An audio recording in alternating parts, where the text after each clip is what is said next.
জাতীয় সংসদ নির্বাচন সামনে রেখে রোডম্যাপ ঘোষণা করেছে নির্বাচন কমিশন। ভোটের কর্মপরিকল্পনা প্রস্তুত করা হয়েছে ২৪ ধাপে।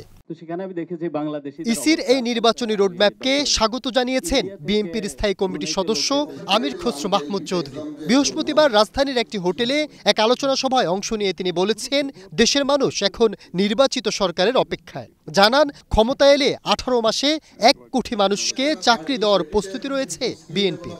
ইলেকশনের রোডম্যাপ আসছে, তো মানুষ এখন ইলেকশনমুখী হয়ে যাচ্ছে এবং সবাই অপেক্ষা করছে দেশের জনগণ একটা ইলেকশন হবে, একটা নির্বাচিত সরকার আসবে, সংসদ হবে, যারা জনগণের কাছে দায়বদ্ধ থাকবে, জবাবদিহি থাকবে, অ্যাকাউন্টেবল থাকবে এবং জনগণ তাদের সিদ্ধান্ত যেগুলো এখন স্থগিত রাখছে সব সিদ্ধান্ত নিতে শুরু করেছে।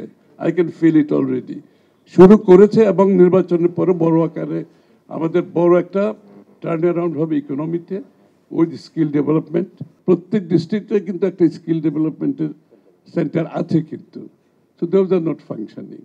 তা আমরা ওগুলোকে ফাংশনাল করতে পারবো। তারেক রহমান সাহেবের যে ভিশন ১ কোটি জব ১৮ মাসে, এটার জন্য আমাদের প্রস্তুতি আছে।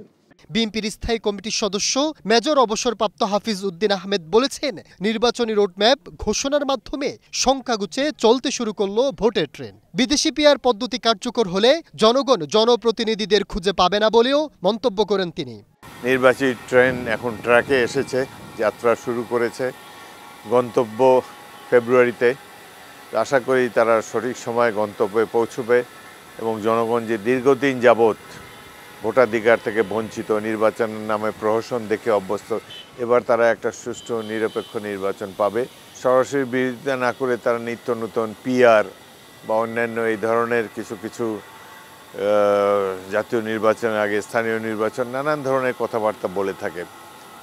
আশা করি সরকারের এই রোডম্যাপ ঘোষণার ফলে তারা সঠিক পথে আসবেন এবং গণতন্ত্রের অভিযাত্রায় শরিক হবেন।